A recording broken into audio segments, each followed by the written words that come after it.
하나님 아버지 감사합니다. 우리를 축복해 주셔서 정말 이 시간 또 주의 말씀을 듣고 그 안에 거하며 말씀으로 살 수 있도록 인도하시니 감사합니다. 우리 각 영혼들 일일이 지켜주시고 또 축복하시며 주의 은혜로 역사해 주셔서 하나님이 함께 하시는 거룩하고 신령한 역사에 있도록 하나님께서 신령한 복으로 역사하여 주시옵소서. 멀리서 함께하는 심령들을 기억하시고 역사하여 주시옵소서. 하나님 아버지, 부족한 자를 세워주셨사오니 입술을 사용하시며 또 말씀의 지혜와 지식과 능력 주셔서 오직 성령의 감동을 통하여 정말 육신의 입술을 사용하시며 하나님 마음 가져 오직 그 마음만을 전가할 수 있는 능력이 있도록 이 시간을 축복하여 주시옵소서.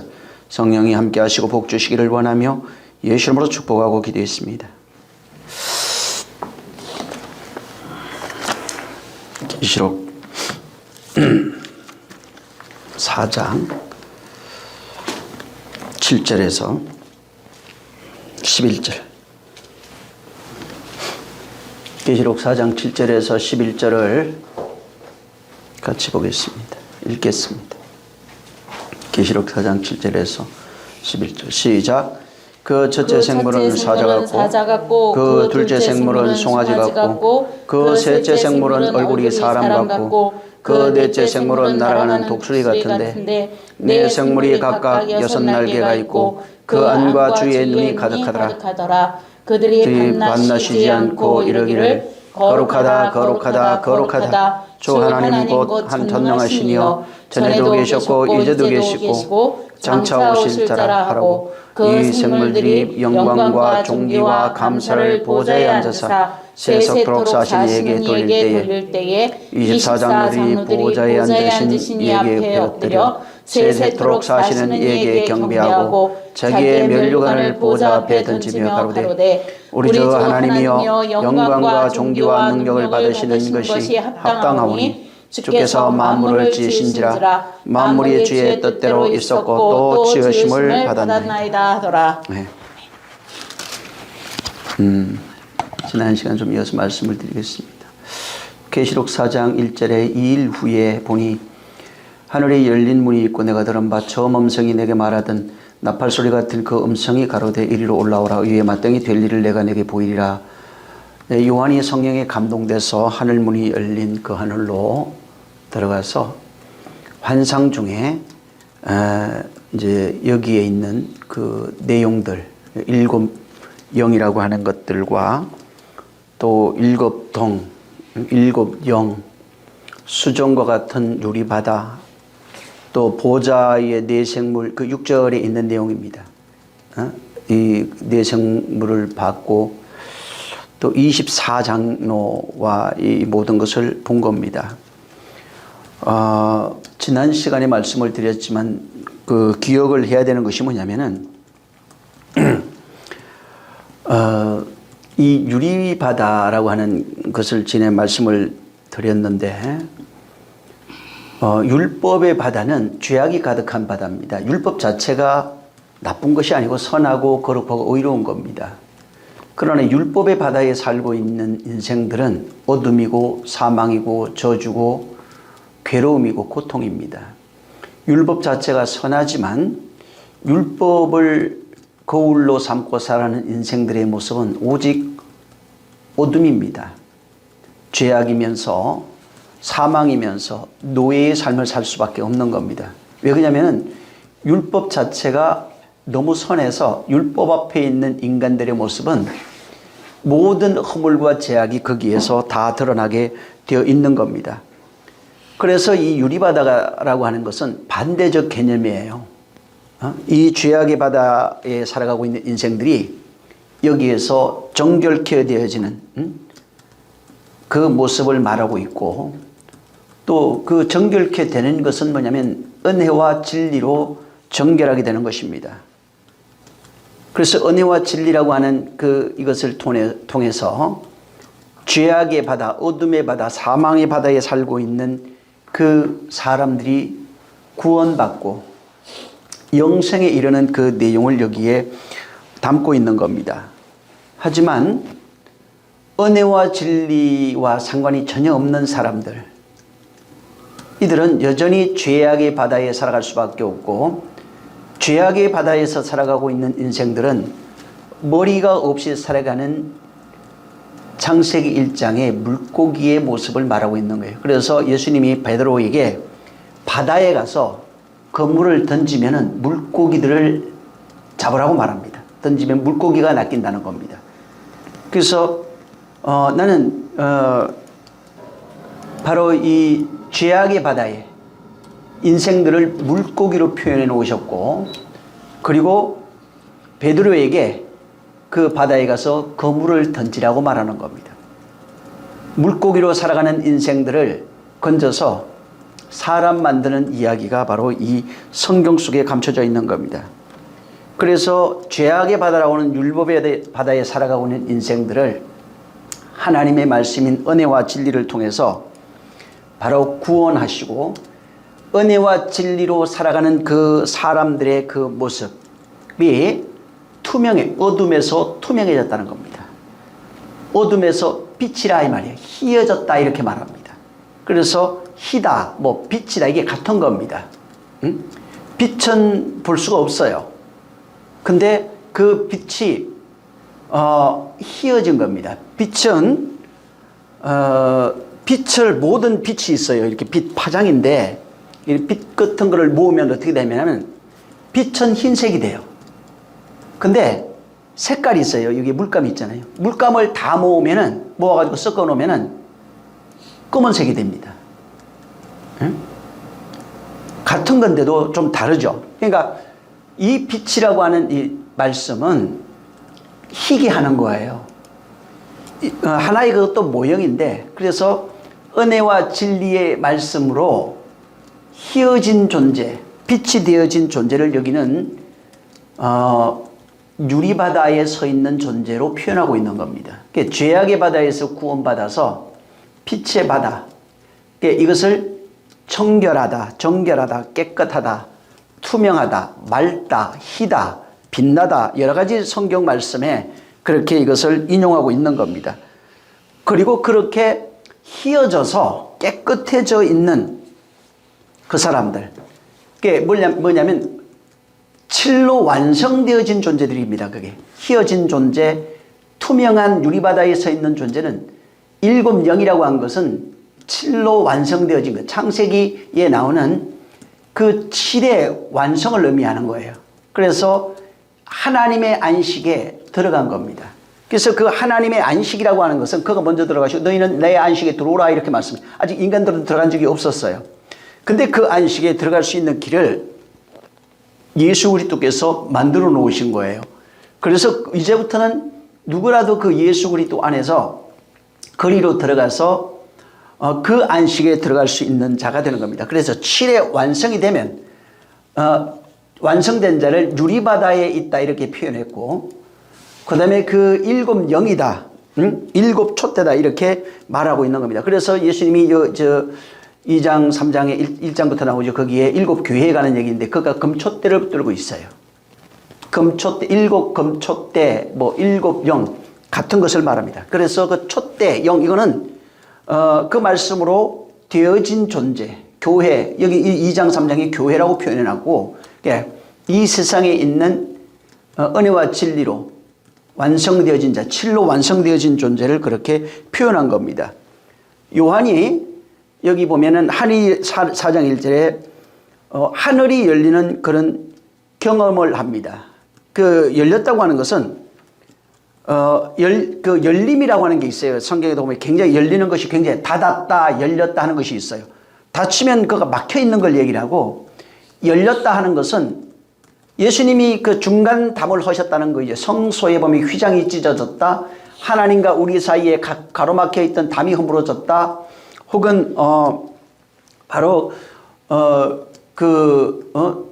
담, 이런 담이라고도 하는 거, 막혔다는 이런 표현이, 열렸다고 하는 것은 그분과 우리가 하나 되어진 것을 의미합니다. 거기에 그래서 히브리서나 이런 데 보면 예수님이, 바울은 그걸 깨닫고 하나님과 우리 사이에 막혀있던 그 담을 예수께서 십자가로 허물었고 이렇게 얘기합니다. 그걸 십자가로 표현해 놨어요. 그래서 이 담이라고 하는 것 자체가 하나님과 우리 사이에 가로막혀 있던 그 담이 십자가에서 허물어지고 성소와 지성소가 하나 된 이 모습을 거기에 말하고 있는 겁니다. 그래서 여기에 하늘이 열리고 하는 것은 그 닫혀있던 성소와 지성소 사이에 가로막혀 있던 담이 흘려버린 겁니다. 그리고 하나님을 배울 수 있는 그런 존재를 말하는 겁니다. 그래서 담이 열려야 성소에서 지성소로 들어가서 거기에서 하나님을 배울 수 있는 거예요. 근데 문제가 있어요. 뭔 문제냐면 오늘날 그 성소에는 그 동양한 문이 하나 있고 들어가면 바로 마주하는 게 뜰에 번제단이 하나 있습니다. 이건 예수 그리스도의 십자가를 상징합니다. 거기서 예수님이 죽는 거예요. 그리고 물두멍이 있어요. 문제는 뭐냐면 오늘날 수많은 사람들이 성소에 들어가서 있다고 말하지만 거의 대부분은 뜰에 있어요. 예수 그리스도의 십자가를 바라보면서 부러워하기도 하고 감사하기도 하고 또 눈물 흘리기도 하고 거기 앞에 있어서 그분만을 앙망하고 있고 절대로 그 자리를 떠나 뜰을 떠나서 성소로 들어가지 않습니다. 그래서 다니엘이 봤나? 거기 보면은 뜰에 있는 자들, 뜰에 있는 담을 허물으라 하는 그런 얘기들이 있어요. 뜰에 있는 자들이 심판을 받는다고 말합니다. 성소에 그 뜰에 예수 그리스도의 공로 힘입어서 성소에 들어가라는 얘기입니다. 물두멍은 성령 침례를 의미합니다. 그 성령을 의지해서 들어가라는 얘기예요. 성령 침례 받고 들어가면은 너희 안에 불 켜진다고 하는 내용이 있는 겁니다. 근데 안 들어가요. 들어가지 않으려고 끊임없이 뜰에서 그분의 은혜 감사하죠. 정말 감사하고 기쁘고 좋은데 거기 머물러 있으면 죽게 됩니다. 신앙생활 자체가 안 됩니다. 신앙생활은 어디에서 하게 되어 있냐면 뜰에서 하는 것이 아니라 뜰은 은혜를 힘입는 곳이고 성소에서 하게 되어 있는 겁니다. 에? 그래서 예수 그리스도의 공로를 힘입어야 첫 번째 가려 막혀있던 휘장이 열려요. 성소에 들어가는 문입니다. 그게. 그리고 거기서 완성된 자가 돼야 그리스도의 향연이 가득하면은 지성소의 휘장이 열리게 되어 있는 겁니다. 둘 다 예수 그리스도입니다. 그래서 그거 없이는 못 들어갑니다. 거기에. 그래서 이게 뭐냐면 성소에서 지성소, 그래서 열렸다고 하는 그 내용이 하늘로 들어가고 있는, 하늘 되어 그분을 만날 수 있는 그런 구원받은 자의 모습을 유리바다, 일곱령 이렇게 여러 가지로 이제 표현해 놓은 겁니다. 그리고 이제 7절부터 본문에 있는 내용이 여러분이 읽었던 네 생물에 관한 내용인데, 첫째 그 7절에 보면 첫째 생물은 사자, 둘째 생물은 송아지, 셋째는 사람, 넷째는 독수리 같은 것이 있고 여섯 날개도 있고 주위 안과 주위에는 눈이 가득하고 밤낮 쉬지 아니하고 거룩하다 하고 이제 그 전능하신 이에게 오신 이를 찬양합니다. 존귀와 감사를 보좌에 앉은 이에게 새색도록 돌린다고 이제 9절 이렇게 되어 있습니다. 자, 이 네 생물에 관한 이야기는 대조되는 것이 있어요. 다니엘이 본 환상 중에 네 생물이 또 있어요. 거기는 네 생물과 다니엘이 그 네 생물이라기보다는 그 네 바람입니다. 사실은. 이건 좀 다른 내용이에요. 근데 여기는 네 생물이 나오고 거기 네 바람이 나오고 또 에스겔서에 가도 나와요. 에스겔서에 가도 이런 내용이 있어요. 한번 먼저 여기 4장 7절 보셨으니까 에스겔서 1장을 한번 봅니다.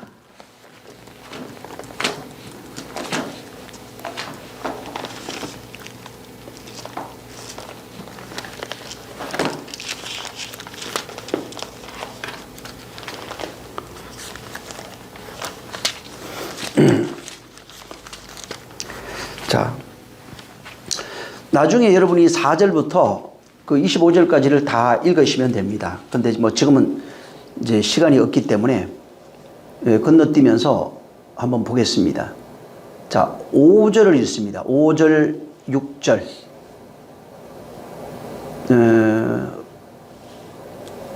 건너뛰면서 5절. 자, 시작. 그 속에서 네 생물의 형상이 나타나는데 그 모양이 이러하니 사람의 형상이라. 네, 네 생물을 보는데 사람의 형상이에요. 그 다음에 11절을 한번 봅니다. 시작. 그 얼굴은 이러하며 그 날개는 드러펴서 각기 둘씩 서로 연하였고 또 둘은 몸을 가리웠으며. 예, 여기 이제 계속 읽어보시면은 지금 계시록에 있는 내용과 같은 내용을 지금 말하고 있어요. 그 다음에 한번 15절 또 시작. 내가 그 생물을 본즉 그 생물 곁 땅 위에 바퀴가 있는데 그 네 얼굴을 따라 하나씩 있고. 18절 시작. 그 둘레는 높고 무서우며 그 네 둘레로 돌아가면서 눈이 가득하며.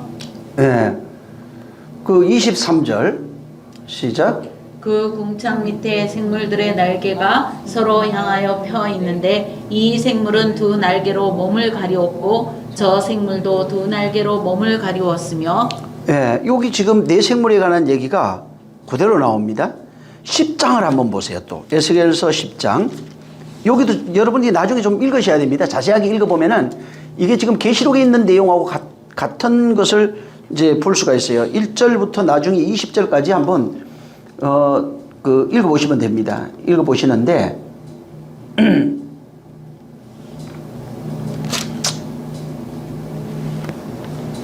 자, 14절을 읽습니다. 14절, 15절 시작. 그룹들은 각기 네 면이 있는데 첫 면은 그룹의 얼굴이요 둘째 면은 사람의 얼굴이요 셋째는 사자의 얼굴이요 넷째는 독수리의 얼굴이더라. 예. 여기 25절까지 보면은 여기는 하나예요. 하나인데 면이 네 개예요.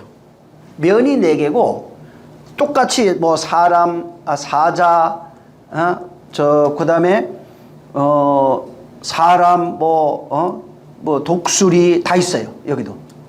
응? 송아지 뭐 다 있어요. 나중에 한번 여기 25절, 22절 나와 있는 20절까지 보시면 돼요. 그 같은 내용이에요. 그래서 뭐 여섯 날개가 읽어보면 똑같이 나옵니다. 그 여섯 날개도 있고 다 있어요. 자, 여기에 나오는 이 네 생물이 그럼 뭘 얘기하는 거예요? 이게 중요해요. 이 네 생물이 의미하는 게 뭐냐는 겁니다. 그냥 답을 얘기를 하면 사복음서예요. 네 생물은 사복음서예요. 응? 지금 이 사도 요한이 본 이 환상하고 에스겔이 본 환상이 같아요. 응? 에스겔이 본 환상이 똑같아요. 그래서 여기 지금 이제 본문으로 가보면은 4장 7절에 생물에 관한 아까 금방 봤죠. 에스겔 10장에 나와 있는데 거기에 네 생물을 사자 같고 송아지 같고 7절입니다. 사람 같고 독수리 같은 것을 똑같이 봅니다. 똑같이 여기 보면 눈이 가득하고 뭐 바퀴도 있고 여섯 날개도 있고 나와요. 눈이 가득하다 하는 말이 뭐예요? 뭘 것 같아요? 눈이 가득하다. 이게 뭐냐면 능치 못할 일이 없는 모든 것을 살피시는 모든 것을 아시는 바로 전능하신 하나님을 상징합니다. 또 여섯 날개가 뭐냐면은 전지전능이에요. 똑같아요. 못 가실 곳이 없는 그런 하나님. 그런 의미가 있어요. 또한 뭐냐면 완성하시려고 하시는, 그러니까 그분이 이들과 하나 되어져 있는 그런 모습인데 하나님의 어떤 전지전능하심을 상징하기도 합니다. 여러 가지 이제 뭐 그런 의미가 있어요. 그 다음에 이제 아까도 얘기했지만 이 에스겔은 뭐라고 하냐면 하나인데 면이 네 개예요. 거기는 여기 같은 거예요. 이게 지금 네 개가 따로 있는 것이 아니라 그 에스겔과 똑같은 얘기라고 하는데 거기는 하나인데 면이 네 개예요. 그래서 사람, 뭐 사자, 독수리, 그 다음에 송아지, 면이 네 개입니다. 근데 이것이 하나예요. 에스겔은 그걸 하나인데 면을 네 개로 봤던 것이고 여기는 그 네 생물을 각각 그렇게 본 거예요. 근데 이게 이 사복음서, 아까 얘기한 것처럼 사복음서를 의미하는데 이 사복음서가 그 안에 하나님의 신성, 전지전능하심, 그분의 이루심, 그래서 이 모든 것이 다 담겨 있는 겁니다. 예를 들면은 마태복음에 마태복음이 상징하는 게 사자복음이라고 그래요. 이 마태복음은 사자복음이라고 얘기하는데 왕으로 오신 예수를 상징합니다. 두 번째 이 마가복음이 뭐냐면은 송아지복음이라고 합니다. 보통 마가복음을. 그 다음에 섬기러 오신 종으로 오신 예수예요. 예수 그리스도. 그 다음에 이 누가복음을 뭐라고 표현하냐면은 인자로 오신 예수를 말합니다. 사람으로 오신 그 예수를 말해요. 그러니까 다시 말하면 말씀이 육신되어 오신 그분을 말하는 겁니다. 그 다음에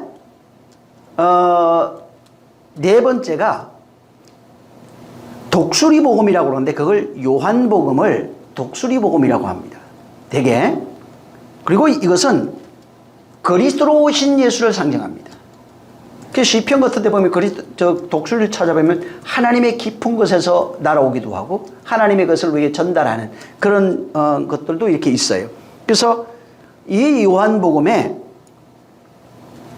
말씀이 육신되어 오신 게 하나심, 말씀이 태초에 말씀이 계시니라 이 말씀이 하나님과 함께 계셨고 이 말씀은 곧 하나님이라고 하는 것을 담고 있어요. 그래서 대개 이제 마태복음을 사자, 마가복음을 송아지, 누가복음을 사람, 인자복음이라고 그러죠. 그 다음에 요한복음은 이 세상에 속한 게 아니라 영혼의 것들이 많이 있기 때문에 독수리복음 이렇게 얘기를 하는 겁니다. 그래서 이게 에스겔서에 있는 내용하고 지금 요한이 환상을 보는데 에스겔서 그 1장하고 10장에 있는 내용을 그대로 똑같이 봐버린 겁니다. 그리고 그 내용을 여기에 담아놓은 거예요. 근데 요거하고 반대되는 게 있어요. 다니엘이 본 겁니다. 다니엘 7장을 한번 보세요. 다니엘서 7장에 요건 반대 개념, 이거하고 같은 내용이 아니에요. 이거는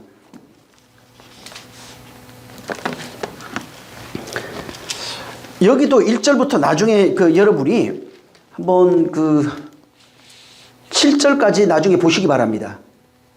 나중에 이제 보시면은 여기는 2절을 먼저 읽겠습니다. 자, 이게 이제 바벨론 왕 벨사살 원년에 다니엘이 그 침상에서 꿈을 꾸며 뇌 속으로 이상을 받고 그 꿈을 기록하여 이 일을 대략을 진술하니라. 다니엘이 꿈을 꿨어요. 그 뇌로 이제 꿈속에서 본 겁니다. 자, 2절 시작. 다니엘이 진술하여 가로되 내가 밤에 이상을 보았는데 하늘에 네 바람과 바람을 몰려 불더니 3절 큰 짐승 넷이 바다에서 나왔는데 그 모양이 각각 다르니 자 4절 시작. 첫째는 사자와 같은데 독수리의 날개가 있더니 내가 볼 사이에 그 날개가 뽑혔고 또 땅에서 들려서 사람처럼 두 발로 서게 함을 입었으며 또 사람의 마음을 받았으며. 예, 첫째는 사자 같은데 독수리 날개가 있어요. 좀 달라요. 5절에 보면은 둘째 짐승은 곰 같은데 몸 한쪽을 들었고 그 입 사이에 새 갈빗대를 물고 있어요. 이게 고기를 먹고 있어요. 6절에 보면은 또 다른 짐승이 나와요. 세 번째는 표범이에요. 표범이 나오고 그다음에 이게 이것은 등에 새의 날개가 있어요. 새의 날개가 두 날개 있다 이 말이에요. 새의 날개를 가지고 있고 짐승에서 머리 넷이 있어요. 이건 또. 그 다음에 그 7절에 환상 가운데 네 번째 생물을 짐승은 무섭고 놀랍고 매우 강하여 쇠로 된 큰 이가 있고 먹고 부서뜨리며 그 나머지 발로 밟으며 이 짐승은 전에 모든 짐승과 다르고 또 10뿔이 있어요. 이제 이건 다니엘이 본 짐승, 네 짐승과 네 바람 얘기예요.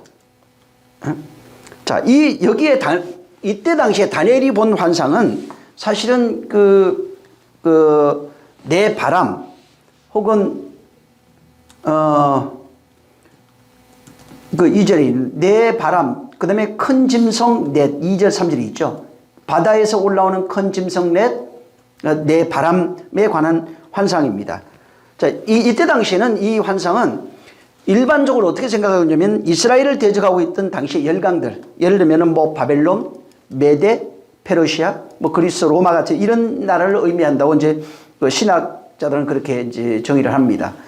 또 이 사람들이 실제 뭐냐면 정치적으로나 그 힘을 이용해서 이스라엘을 포로로 만들었어요. 억압하고 포로로 만들었던 나라들이고, 여기에 나오는 이 짐승들은 하나님을 대적하는 것들에 대한 상징이에요. 하나님을 대적하는 이 땅에 있는 네 바람, 나중에 또 바람 나와요, 계시록에. 또 그 다음에 네 바다에서 올라오는 네 짐승이, 이거는 하늘에서 오는 게 아니에요. 바다에서 올라오는 네 짐승과 네 바람이에요. 이 바다는 율법의 바다를 상징합니다, 사실은. 여기에 나오는 것들은. 그래서 보통은 이 세상 나라, 율법에 속해 있는 나라, 바다에서 올라오는 그 사탄의 나라, 이런 나라를 상징하고, 이들이 그 힘을 가지고 사람들을 지배하고 또 하나님을 대적하고 또 하나님의 이름을 빙자해서 사람들을 미혹하는 거짓 선지자 같은 무리들, 이런 모습으로 여기에 비춰져 있는데, 이게 계시록에 가면 어떻게 나오냐면 용, 바다에서 올라오는 짐승이 나오는데, 용 혹은 짐승, 거짓 선지자, 이런 모습으로 계시록에 표현되어 있어요. 그러니까 요거는 적대적인 걸로 나와요. 다니엘이 본 환상, 여기는 율법의 바다에 속해서 왕노릇하고 있는 인생들의 모습이에요. 그래서 율법의 바다에서 올라오는 용 혹은 짐승, 거짓 선지자, 뭐 여러 가지 표현으로 이제 이렇게 계시록에 가면은 바다에서 올라오는 짐승이라 이렇게 이제 돼 있고, 그게 이제 계시록 13장 1절부터 나중에 한번 보시기 바랍니다. 이게 이제 시간이 없어가지고 18절까지 한번 보시면은, 한번 보시죠. 그 앞에만 좀 읽겠습니다. 13장 1절하고 건너뛰어서 좀 보겠습니다. 13장, 여기 지금 아까 표범 같은 거 나왔잖아요. 그 1절, 2절을 먼저 읽습니다. 시작. 13장 계시록 13장 1절, 2절 시작. 내가 보니 바다에서 한 짐승이 올라오는데 뿔이 열이요 머리가 일곱이라. 그 뿔에는 열 면류관이 있고 그 머리들에는 참남된 이름들이 있더라. 내 보가 본 짐승은 표범과 비슷하고 그 발은 곰발 같고 그 입은 사자 입 같은데 용이 자기 능력과 보호자와 큰 권세를 그에게 주었더라. 예, 여기 지금 아까 읽었던 다니엘의 내용 같죠? 다니엘서를 나중에 자세하게 좀 읽어보세요. 다니엘서 7장 1절부터 8절까지 이렇게 쭉 읽어보시면 자세하게 나와 있어요. 그 내용이 지금 여기 13장에 나옵니다. 다니엘이 본 환상은 네 짐승, 바다에서 올라오는 네 짐승과 네 바람에 관한 얘기인데, 이 내용이 여기 두 짐승, 이 내용으로 나오는 13장에 바다에서 올라오는 그런 짐승으로 나와요. 그래서 여기 보면은 1절에 바다에서 짐승이 올라오고 뿔이 열이에요. 아까 그 뿔 나왔죠? 다니엘서의 뿔이 열이에요. 똑같아요. 열 면류관이 써 있고 똑같아요. 그 다음에 짐승이 표범이라고 그랬죠. 여기도 표범이에요. 발은 곰이에요. 사자 같은 입이 있고 용의 권세를 받아요. 아까 그 권세를 받았다고 그랬어요. 같은 내용을 지금 말하고 있는 겁니다. 자, 그 다음에 8절을 한번 읽습니다. 자, 시작. 죽임을 당한 어린 양의 생명책에 창세 이후로 농명되지 못하고 이 땅에 사는 자들은 다 짐승에게 경배하리라. 네. 생명책에 기록되지 못한 사람들은 전부 다 이 땅에 있는 자들이죠. 에? 이 땅에 있는 자는 당연히 바다에서 올라오는 짐승에게 경배할 수밖에 없어요. 이 세상에 있는 신으로 살아가는 모든 존재들은 그렇게 될 수밖에 없는 겁니다. 또 11절을 봅니다. 시작. 또 내가 봄에 다른 짐승이 봄에 또 다른 짐승이 땅에서 올라오니 새끼 양같이 두 뿔이 있고 용처럼 말하더라. 네, 짐승이 또 올라와요, 땅에서. 지금 거기 다니엘이 본 환상하고 이건 같은 거예요. 거기도 네 짐승 네 바람, 여기도 같이 나옵니다. 그 다음에 자 18절 시작. 지혜가 여기 있으니 총명 있는 자는 그의 짐승의 수를 세어보라. 그 수는 사람의 수니 666이니라. 예. 여기 지금 똑같은 얘기예요. 그러니까 다니엘서 아까 7장하고 13장은 같이 올라갑니다. 네 짐승하고 에스겔 1장 10장이 같이 올라갑니다. 그래서 내용이 좀 달라요. 그리고 같이 연결이 되어 있습니다. 그러니까 같은 내 생물, 내 바람이라고 그러니까 같이 보면 안 돼요. 응? 아까 계시록 4장에 나왔던 내 생물은 에스겔 1장, 10장을 보셔야 돼요. 그 다음에 이 요한계시록 13장에 나오는 내 생물, 그 다음에 내 바람 이야기는, 다니엘서에 나오는, 다니엘서 7장에 나오는 그 내용하고 연결이 되어 있는 거예요. 그래서 요게, 좀 다른 게, 하나는 대적하는 물이고, 하나는, 하늘에서 내려온, 사복음서를 말하는 그런 내용으로 담겨 있어요. 그래서 이 계시록 자체가 어떤 모양이냐면은 계시록 아까 4장에 나왔던 내 생물과 내 짐승 내 바람과의 전쟁 구도예요. 계시록이 그 얘기예요. 그러니까 내 생물과 내 바다에서 올라오는 짐승, 내 짐승 내 바람 대결 구도로 되어 있는 겁니다. 그래서 이제 에스겔서 아까 1장 보셨죠? 1장에 그 5절에도 그 속에 내 생물의 형상이 나타나는데 그들의 모양이 이러하다 하고 이제 사람 이제 그 송아지 7절에 가면 송아지 똑같이 나와 있어요.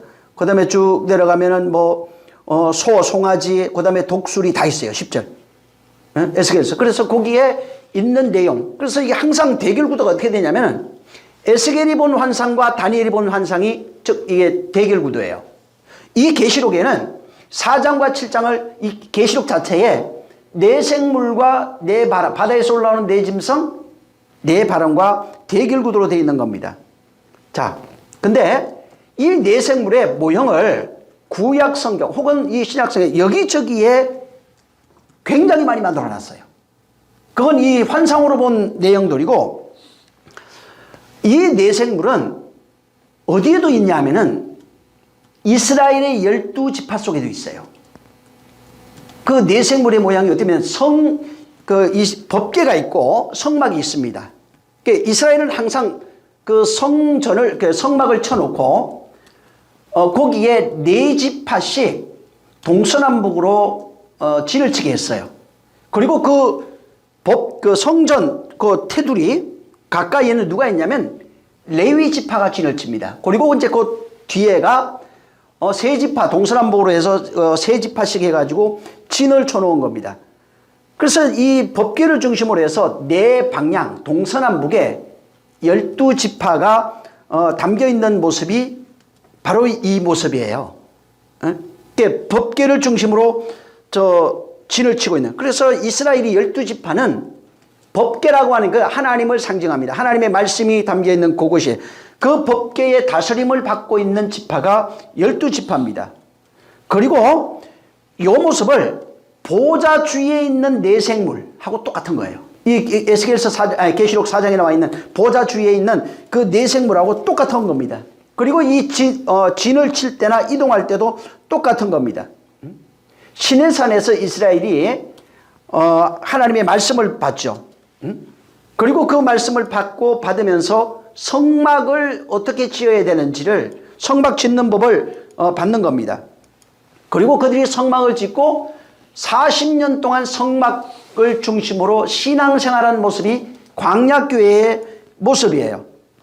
그리고 그 광야교회가 12개가 내 모습으로 내 동서남북으로 진을 치고 난 이후에 거기에 모여서 항상 하나님의 음성을 듣고 하나님의 보호와 양육과 인도를 받고 있는 그 모습을 그대로 여기에 해놓은 거예요. 그래서 이 4장 7절에 나오는 여기에 있는 모습도 이스라엘이 진행하고 있는 그 4개가 하나로 모여야 그 안에 담겨있는 그 모습이 완성이 되면은 하나님의 말씀으로 완성되어지는 모습이에요, 그게. 그 모습을 거기에 담고 있는 겁니다. 그래서 그 성막을 중심으로 이렇게 쭉 보면 이름이 참 기가 막혀요. 이 앞에 성막이 있고 이제 동쪽, 서쪽, 남쪽, 북쪽에 3지파씩 해가지고 전부 다 진을 쳤어요. 한번 나중에 여러분이 시간 나면 그거 한번 찾아보세요. 제가 만들어 놓은 건 있는데 유다 지파가 사자예요. 그 앞에 있어요. 그 동쪽에 그냥 이사갈, 나귀 이렇게 나와요. 스불론, 뭐 선물, 배 이런 뜻이 있고, 그 이제 또 남쪽으로 가면은 이게 르우벤이 보라 아들이라는 뜻이에요. 예? 그 다음에 여기 이제 시몬이 있고 갓지파가 있고, 또 서쪽으로 가면은 뭐 저 이리도 나오고 그래요. 한번 나중에 이거는 시간이 많이 걸려요. 이게 나중에 한번 이게 여러분들이 한번 찾아보세요. 위로 가면은 뱀, 독사 뭐 이런 게 나와요. 용. 북쪽에. 그 단지파가 이제 그런 거예요. 이게 뭐냐면 야곱이 12아들을 축복하는 내용이에요. 예? 그래서 이제 그런 것들을 나중에 한번 보시면은 재미있어요. 그냥 한번 찾아보시면 도움이 될 겁니다. 그리고 또 이 네 개라고 그랬잖아요. 네 생물. 하나의 또 모형인데, 여러분 그 야곱의 네 부인이 있죠. 네 명의 아들, 부인이 나오는데 첫째가 레아입니다. 이 레아가 있고, 이제 그 다음에 두 번째 부인이 라헬이에요. 그 다음에 첩이 있는데, 레아가 넣어준 첩이 빌하입니다. 그 다음에 라헬이 넣어준 첩이 반대인가? 라헬이 넣어준 첩이 빌할 거예요. 맞아요. 빌하예요. 그 레아가 넣어준 첩이 실바입니다. 근데 이게 재미있게 이게 사복음서를 얘기를 해요. 라헬은 마태복음을 얘기를 해요. 응? 그 다음에 이 실바가 마가복음이에요. 종이에요. 그 다음에 빌하가 누가복음이에요.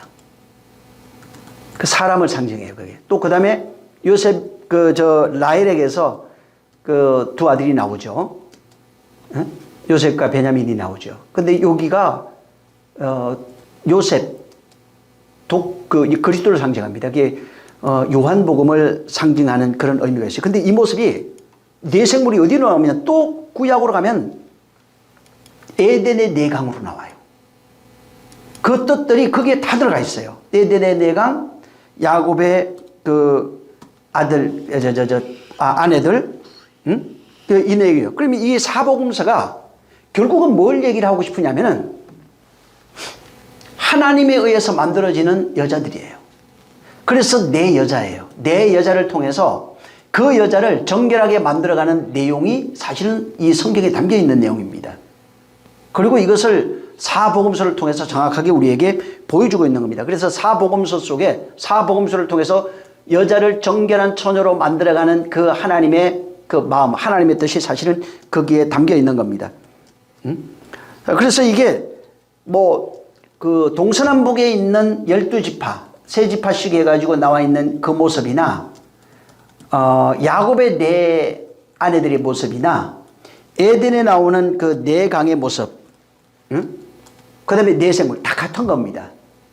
그리고 여기는 전부 다 핵심이 뭐냐면, 하나님의 말씀이 중심되어 있어요. 법궤가 중심이 되어 있어요. 에덴에 하나님이 계시는 겁니다. 이스라엘이 된 그런 이스라엘을 내 아내로 할 때는 신랑으로 표현합니다. 야곱이 이스라엘이라고 그러죠, 나중에. 전부 다 그런 모습이에요. 그래서 하나님이 말씀을 통해서 만들어 가시는 교회들의 모습을 여기에 담고 있는 겁니다. 그래서 이게 항상 그 의미가 뭐냐면, 그 말씀이 항상 이 네 가지, 이 사복음서, 네 생물이라고 하는 이 네 가지의 말씀, 사복음서죠. 이 말씀이 우리의 삶의 중심이 되어 있어야 됩니다. 그래야 바뀌어가요. 그리고 그 의미, 사복음서에 담겨 있는 그 의미를 깨달아야 됩니다. 법궤를 중심으로 살아갔던 이스라엘의 공통점이 뭐냐면 하나님 중심, 곧 말씀 중심이에요. 그 다음에 성전 중심입니다. 그 성전, 이스라엘을 성전이라고 그랬어요. 내 백성을 내 성전이라고 그래요. 거기 중앙에 하나님이 계시는 거예요. 성전에 하나님이 계시는 거예요. 이 말씀되어진 존재, 교회입니다. 사복음서를 중심으로 살아가는 존재들을 교회라고 합니다. 거기는 항상 하나님이 중심이 되어 있어요. 그 하나님 말씀을 담고 살아가는 존재가 이스라엘, 곧 성도, 신약에 와서는 교회라고 표현하는 겁니다. 그래서 구약에 있는 그 내용, 성전의 모형이 예표예요. 전부 다 모형입니다. 근데 문제는 그 안에 내용이 진짜 진리예요. 은혜와 진리입니다. 근데 만약에 그 은혜와 진리를 모르면은 예법과 예전에 매여 살아갈 수밖에 없는 겁니다. 이렇게 섬기고 저렇게 섬기고 행동으로 보여지는 것. 모형으로 보여지는 것을 모형으로 보여지는 것을 통해서 하나님을 섬길 수밖에 없어요. 그러면은 어둠의 자식이 되고 사단의 자식이 되고 마귀의 자식이 되는 겁니다. 그래서 이 에덴 그 광야 생활하면서 이스라엘 백성 중앙에 항상 하나님의 말씀이 거기에 서 있고 그 말씀을 중심으로 진치고 살아가는 그 종족을 이스라엘 백성, 내 백성이라 이렇게 말하고 있는 겁니다. 근데 이 모습을 에덴 동산으로 가면은 에덴 동산 중앙에 똑같아요. 에덴 동산 중앙에 선악을 알게 하는 선악과와 생명나무가 거기 있는 거예요. 이 모습이에요. 선악을 알게 하는 선악과와 생명과가 거기에 같이 있는 겁니다.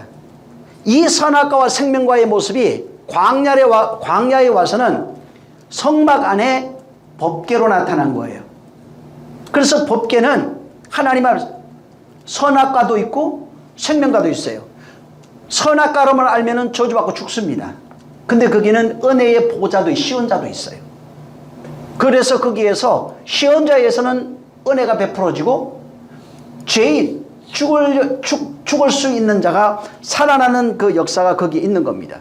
신약이 오면은 그 모습이 어떻게 바뀌냐면 그 주위에 있는 하나님께 사복음서로 교회의 모습입니다.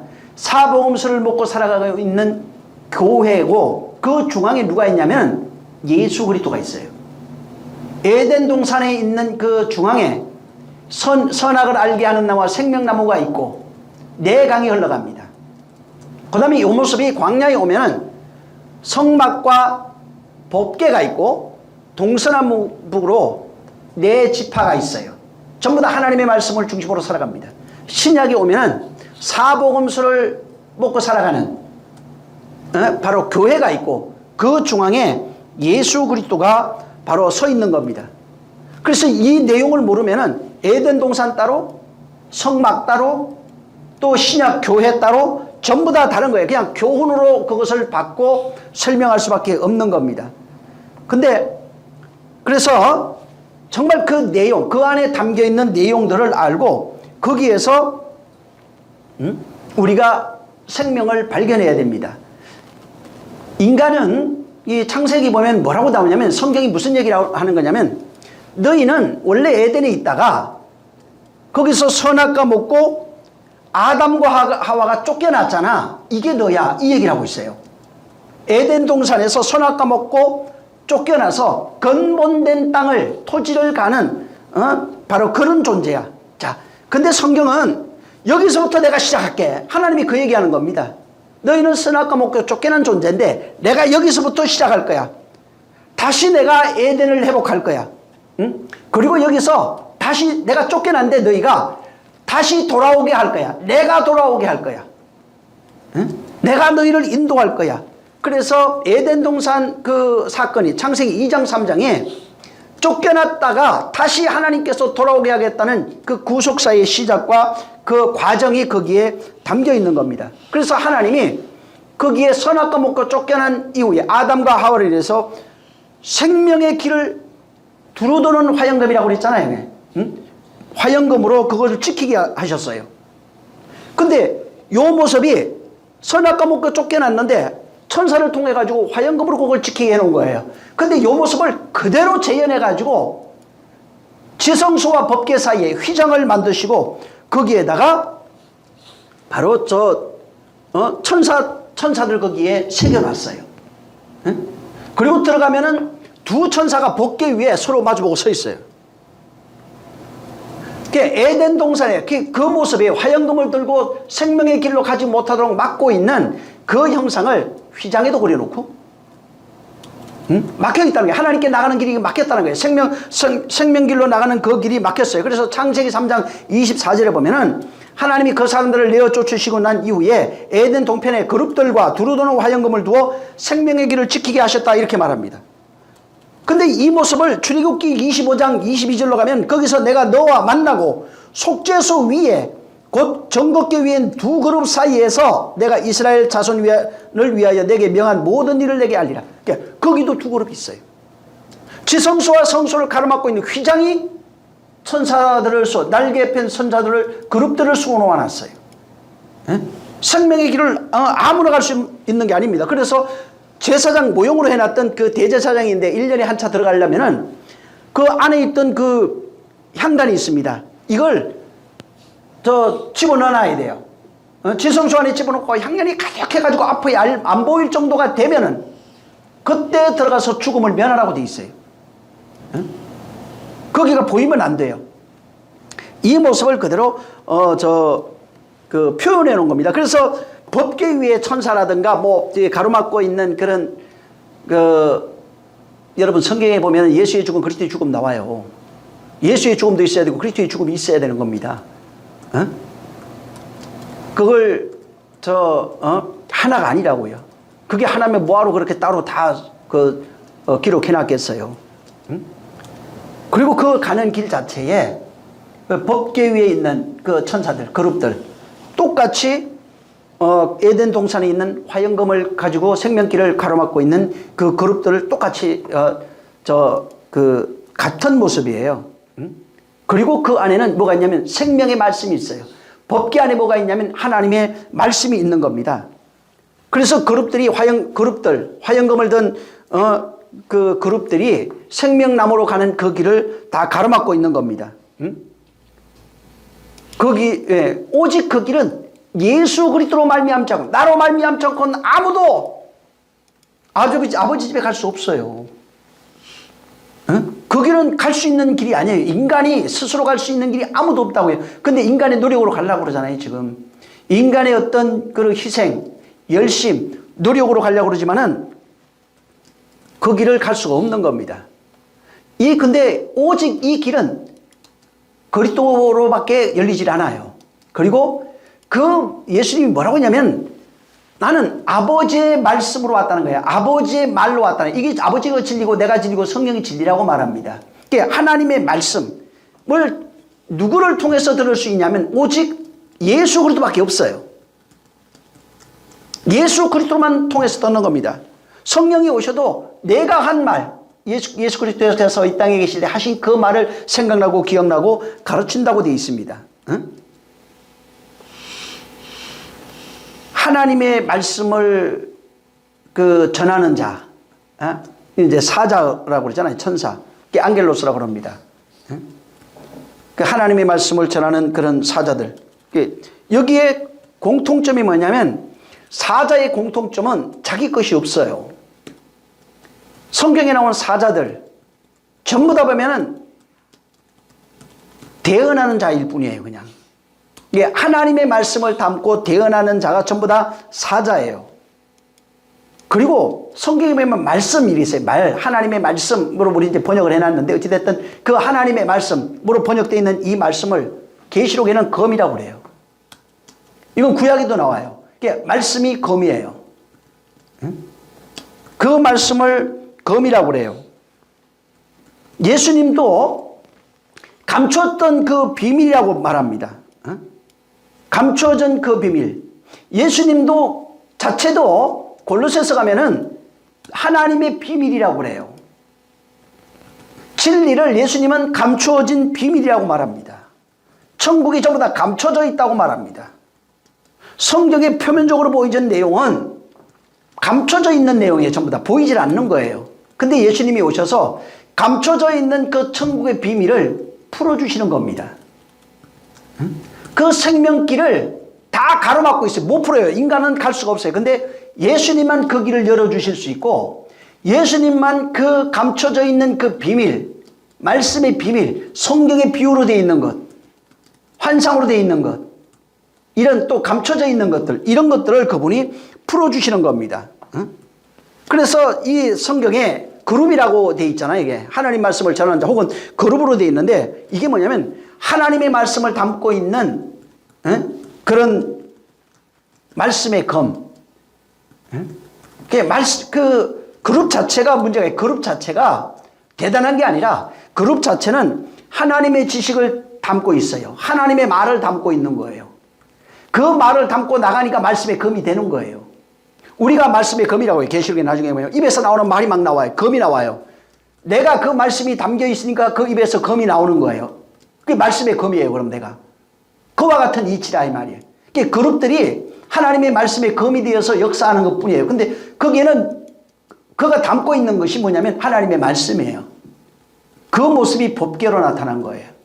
예수 그리스도가 우리 보여지는 사람입니다. 근데 그 속에 하나님의 말씀을 담고 있어요. 그 입에서 나오는 말씀이 검이에요. 그래서 예수님이 뭐라고 하냐면 나는 세상에 검을 주러 왔다는 거예요. 왜 그러냐면 그 안에 뭐가 담겨 있어요? 말씀의 검이 있다고요. 예수님 자체가 검이라는 얘기가 아니라 예수님이 바로 하나님 말씀의 검이라는 얘기예요. 그분이 말씀의 검을 그가 담아오신 거예요. 그래서 그분이 하나님의 비밀, 골로새 1장 26절 27절에 그걸 하나님의 비밀이라고 그러는데 바로 이 땅에 검으로 오셨다 이 말이에요. 그리고 검으로 오셔서 하나님의 비밀이 나타나신 거예요. 나타나셔가지고 말씀에 담겨있는 비밀들을 그가 풀어주시는 겁니다. 말씀에 담겨있는 그 비밀들. 그래서 이 땅에 오셔서 검을 주는 거예요. 그래서 검을 준다는 겁니다. 말씀이 검이에요. 진리가 바로 검이에요. 그 내용을 우리에게 알게 하시는 거예요. 그리고 그가 오셔서 바로 그 말씀을 주시고 이제 성령이 오시면 그걸 깨닫는다고 얘기하셨잖아요. 뭐냐면 예수 그리스도의 십자가의 죽음과 부활. 그리고 그 내용을 알면은 그 내용이 생명이에요. 그가 하신 말씀의 내용을 알면 그게 생명이에요. 죽음과 부활의 내용을 알면 그게 생명이에요. 그래서 죽음과 부활의 내용, 그 하나님의 지식이에요. 그게. 그 하나님의 지식을 담고 있으면 하나님의 말씀의 검이 돼요. 그 말씀의 그게 검이라고 그래요. 단 이 안에 지식을 말하는 게 아니에요. 그냥 머리에 있는 지식을 말하는 것이 아니라 말씀 속에 담겨있는 그 내용을 가졌다 이 말이에요. 그걸 진리라고 합니다. 환상이나 꿈이나 여기 있는 내용들이 굉장히 많이 있습니다. 성경에. 이 속에 담겨있는 내용을 내가 가진 거예요. 그리고 가지고 그 안에 있는 내용을 내가 깨달았어요. 그걸 바울이 뭐라고 표현했냐면 내가 그리스도를 알았다 이렇게 표현한 거예요. 그리스도를 깨달았다고 그랬어요. 그리스도를 보았고 만진 바 되었고 경험한 바 되고 이렇게 얘기하는 겁니다.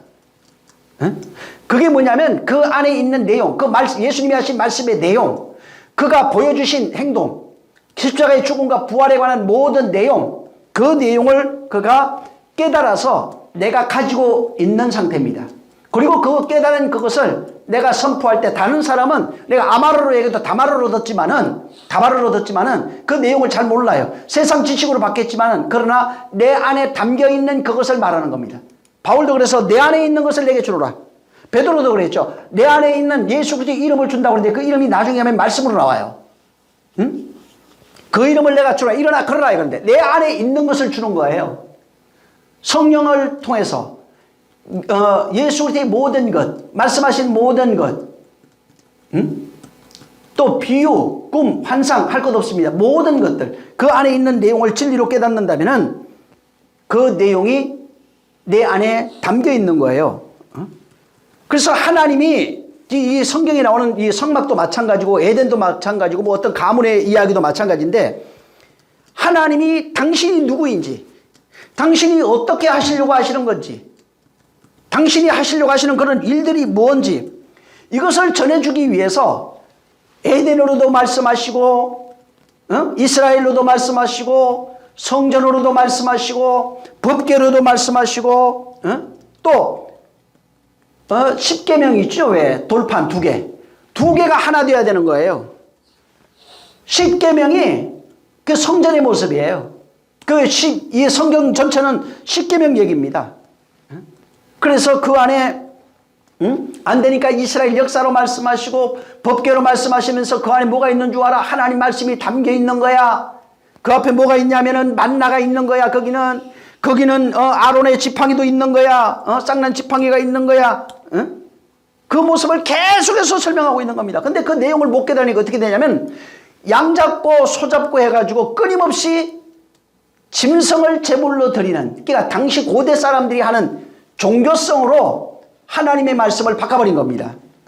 그래서 광야에서 열심히 행하면서 양을 잡고 순종하면서 안식일을 지켰지만은 하나님을 대적하고 불순종하고 살아가고 있는 인생들의 모습을 40년 광야 생활 동안에 그대로 보여준 거예요. 그래서 스데반이 너희가 하나님께 예배한 적이 있더냐? 하나님이 예배를 받은 적이 없다고 말한 겁니다.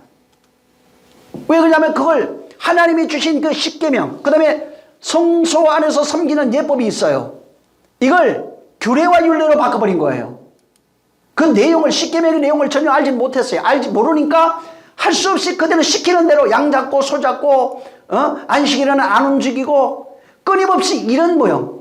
왜 소를 잡아야 되는지 몰랐어요. 왜 양을 잡는지 모르는 거예요. 왜 비둘기를 드리고 화목제를 드려야 되고 화제를 드려야 되고 번제를 드려야 되니 그 자체를 모르는 거예요. 그냥 이게 번제야 시키는 대로 한 것뿐이에요. 이건 화목제야, 이건 화제야,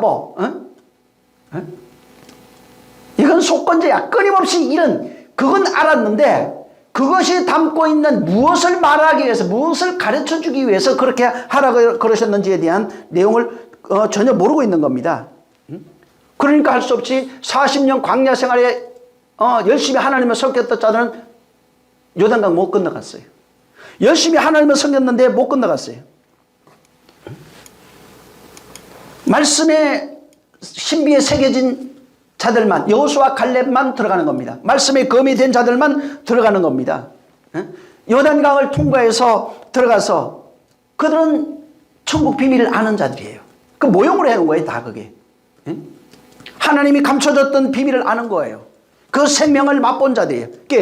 그 들어가는 과정에 나갔던 자가, 에덴을 나갔던 자가 다시 돌아가는 그런 모습들을 전부 다 비유로 그렇게 말해놓은 겁니다. 호세아서가 그런 얘기를 하죠.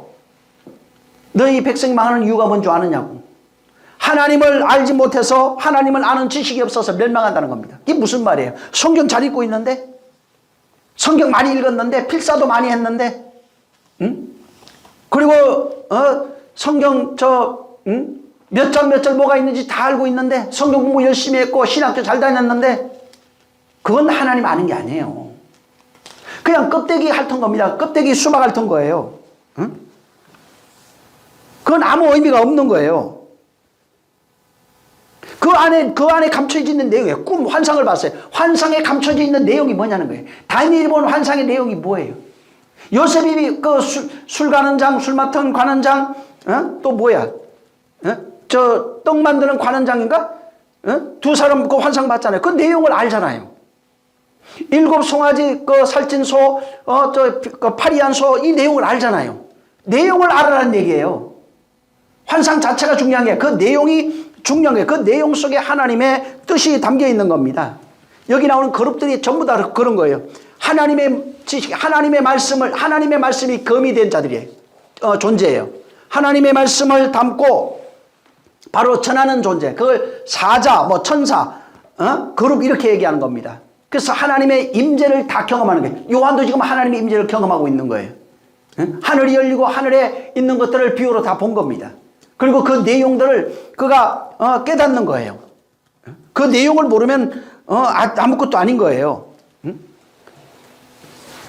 하나의 어떤 상징이요. 다니엘도 봤잖아요. 에스겔도 봤잖아요. 그 내생물이 뭘 얘기를 하는지, 그 안에 감춰져 있는 내용이 뭔지, 그 안에 있는 내용을 우리에게 주려 하는 겁니다. 성경에 사복음서가 있어요. 이 사복음서 안에 감춰져 있는 내용이 뭐냐 이 말이에요. 성령에 의해서 그 내용을 신비에 새긴 자들, 그 말씀의 검을 가지고 있는 자들, 그 말씀을 가지고 있는 자들입니다. 그래서 그 말씀이 우리 안에 새겨져야 돼. 그 안에 있는 비밀이 본 거예요. 법궤가 있는데 법궤 안에 말씀이 담겨 있어요. 그룹이 그 위에 2 그룹이 있고요. 그 안에 비밀을 본 자들만 그 안에 비밀을 아는 겁니다. 근데 아무도 몰라요. 밖에는 지식으로만 알고 있어요. 그 안에 실제 뭐 어떤 것들이 들어있는지 전혀 알지 못하는 겁니다. 껍데기로만 보면은 그가 누구인지 몰라요. 예를 들어서 요한복음 20장을 한번 보세요. 사람들이 그 마리아 얘기를 많이 하는데 요한복음 20장이에요. 15절을 한번 읽습니다. 15절 시작. 예수께서 가라사대 여자여 어찌하여 울며 누구를 찾느냐 하시니 마리아는 그가 동산직인 줄 알고 이르되 가로되 주여 당신이 옮겨갔거든 어디 두었는지 내게 이르소서 그리하면 내가 가져가리이다. 예. 마리아가 예수님이 지금 이제 죽었어요. 장사해놓은 그 무덤이 있는데 그 돌로 이렇게 막혀져 있었어요. 근데 가보니까 시체가 없어요. 예수님이 이제 안 계신 거예요. 그래서 무덤 밖에서 이제 울고 있는데 한 사람이 나타났어요. 그 사람을 보고 뭐라고 얘기를 하냐면 당신 누굽니까? 이렇게 물어보는 게 아니라 여기 지금 마리아는 그가 동산직인 줄 알았다고 그래요. 동산직인 줄 알고 당신이 저 주님 모시고 갔으면은 나한테 이르러 주시옵소서 내가 다시 찾아오겠습니다. 이 얘기를 합니다. 여기 뭐가 좀 보여지는 게 있나요? 여기 뭘 얘기를 할까요? 여기 에덴 동산이에요. 에덴 동산이 동산직이라고요. 창세기 2장에 나오는 거. 응? 그거 동산직이에요. 근데 그래서 여기도 그렇게 표현해요. 동산직인 줄 알았어요. 근데 여기서 모형으로 근데 마리아가 본 것은 그냥 이 땅에 있는 동산직인 줄 알았어요. 근데 여기에 이 내용을 써놓은 이유가 예수님이 동산직이라고 하는 것을 암시하고 있는 거예요. 에덴 동산직이라 이 말이에요. 응? 그래서 동산직이는 동산직인데 마리아가 본 동산직이는 이 땅의 동산직이었고 성경에서 말아주고 싶어 왜 동산직을 적어놨냐면 그가 누군지 마리아가 본 그가 누군지 아냐 에덴 동산에 있는 동산직이다 이 얘기를 하고 있는 거예요. 거기 2장 3장에 보면 창세기에 동산에 거니시는 하나님이 나와요. 응? 동산직입니다. 천국직이에요. 응? 바로 누구냐면 이분이 부활하신 예수 그리스도입니다. 그가 바로 우리의 주가 되시는 거예요. 응? 그 동산직이에요. 근데 그 동산지기에 에덴 동산의 앞을 생명나무로 가는 길을 막고 있는 게 말씀이에요. 응? 바로 에덴 동산을 지키는 게 그룹이라고요. 화영금을 든 그룹이에요. 응? 그래서 여기 무덤 얘기가 이 요한복음 20장에 나오는 이 무덤 얘기가 나오는데 여기 뭐냐면 에덴 동산 이야기하고 있는 거예요. 거기에 생명나무와 그룹 이야기하고 있는 것이고 선악과에서 그룹 이야기하는 거예요. 선악과에 그것을 죽었어요. 동산 거기에 무덤에 들어간 거예요. 그래서 응? 선악과 먹고 죽어요. 그 다음에 그 생명의 길이 있어요. 응? 동산지기가 지금 마리아의 눈에는 안 보여요. 그게. 근데 여기는 동산지기로 써놓은 거예요. 그 내용을 그대로 법계 이야기도 여기 그대로 적용이 되고 법계도 똑같은 겁니다. 응? 생명나무 길을 화영금을 든 천사가 막고 있었어요. 법계에 보면은 들어가는 그 문에 휘장에 천사들이 쳐놓고 그 길을 막고 있어요. 또 천사 그룹들이 그 법계 위에 또 있어요. 그리고 거기 법계를 덮는 천이 나와요. 그 이제 천인데 거기 붉은 천이 있어요. 부활하신 그리스도를 상징하고 있거든요. 응? 근데 그 천이 예수 그리스도를 상징하는데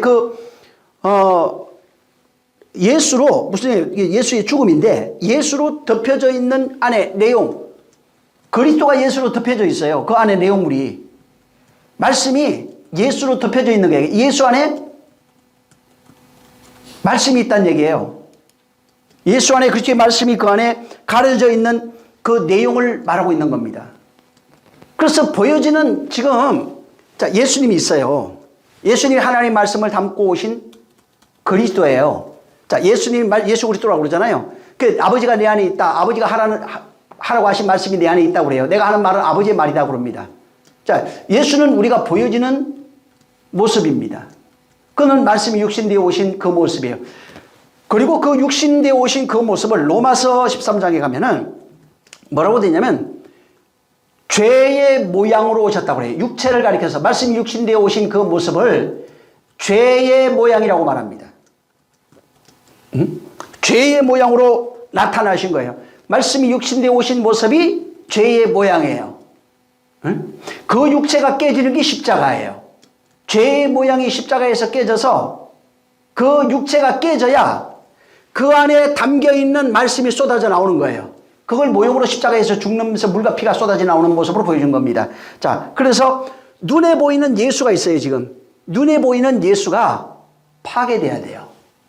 눈에 보이는 예수가 벗겨지면, 지금 예수님 보이잖아요. 어디 있어요? 오늘날 교회 성도들이 전부 다 예수님 어디 달아놓고 있냐면 예수의 죽는 모습은 번제단에 있습니다. 그 십자가예요. 번제단에 예수님이 그 있어요. 그런데 죽고 없어져야 돼요.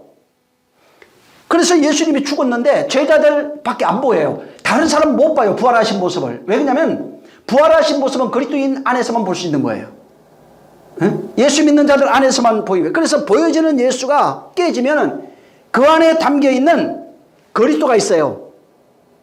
그 그리스도, 다른 말로 진리라고도 합니다. 예수가 깨지면 진리가 보여요.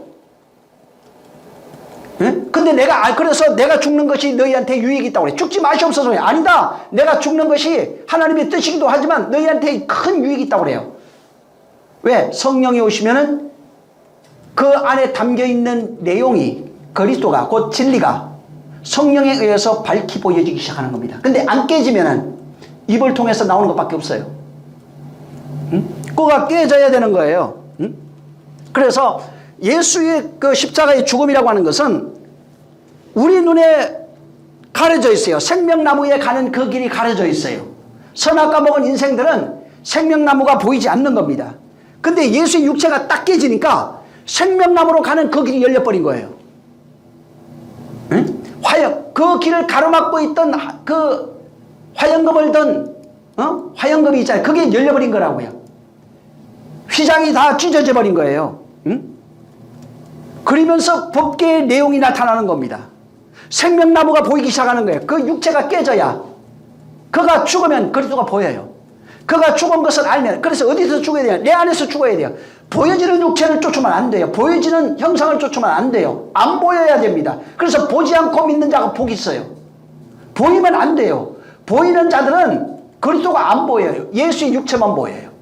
근데 예수의 육체가 깨지면 그리스도가 보여요. 천국의 비밀이 드러난다고요.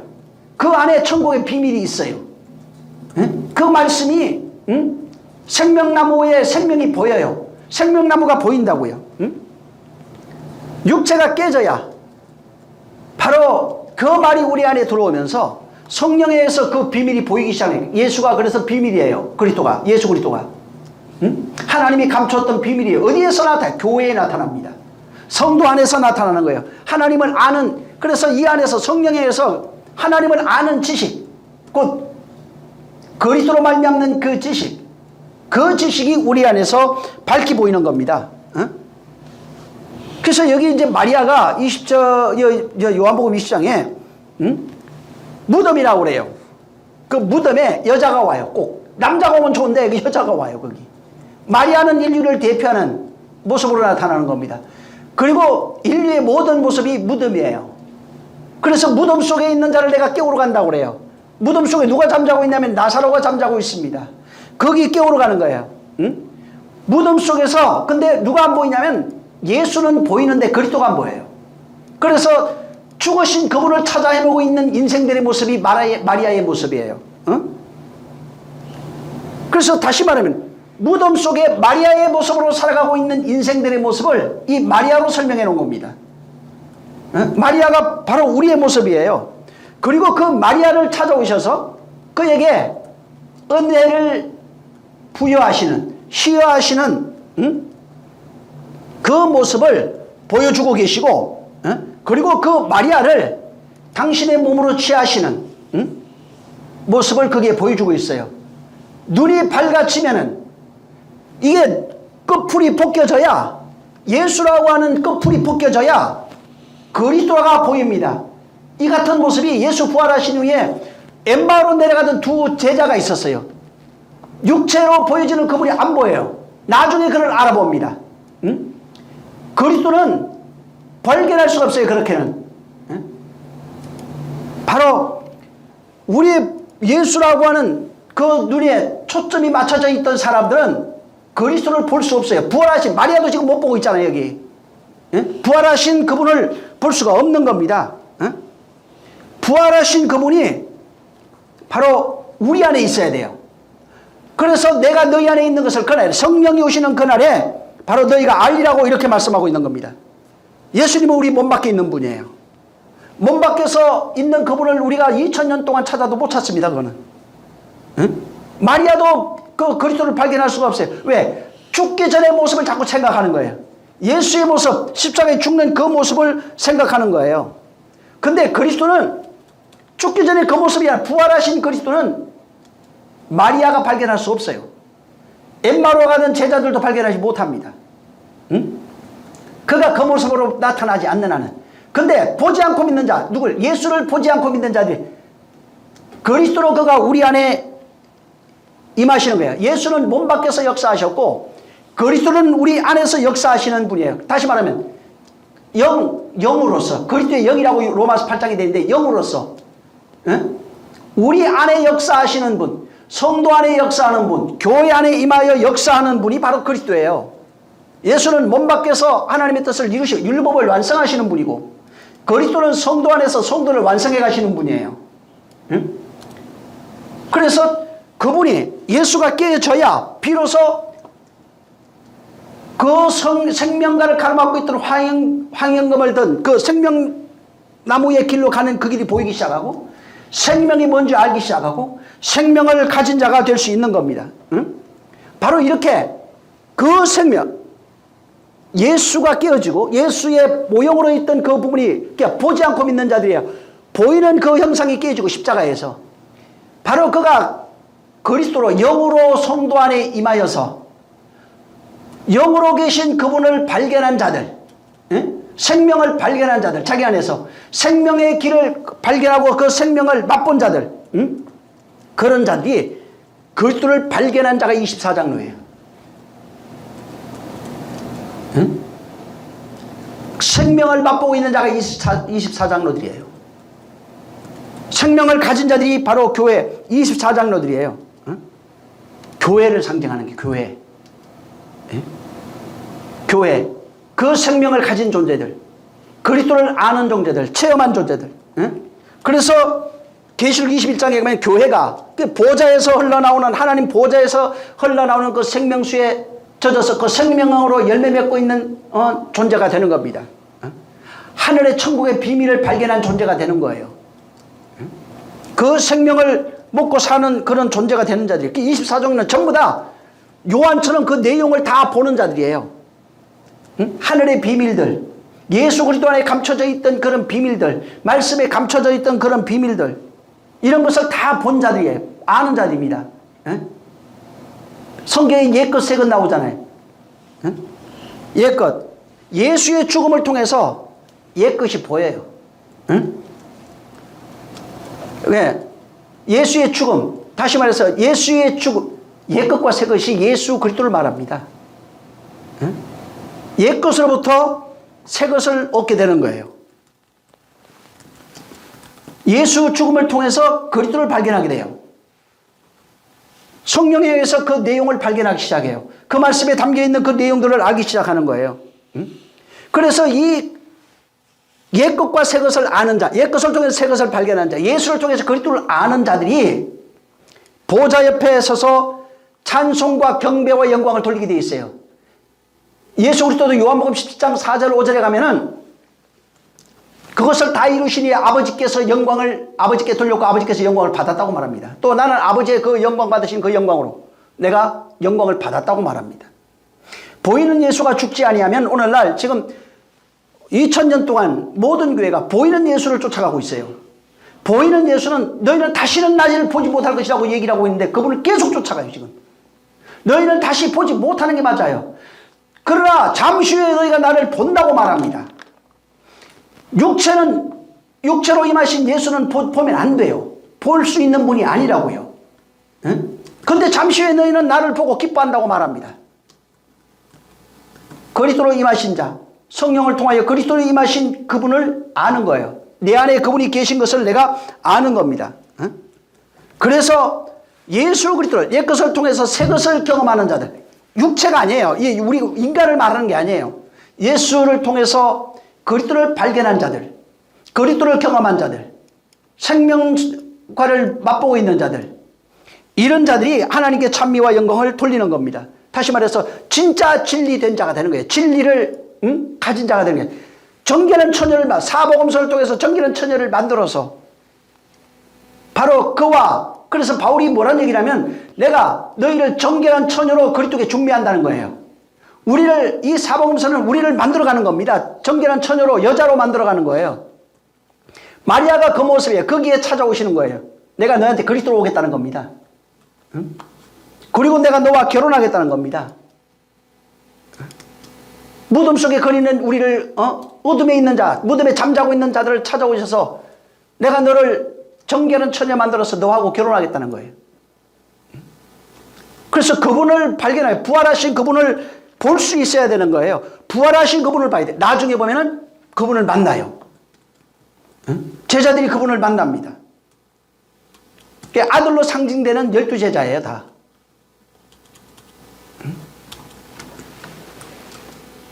바띠아의 이름이 있었는데 뜻이 생각이 안 나요. 그게 있어야 비로소 성령임이에요. 어찌됐든 그 내용을 가져야 되는 거예요.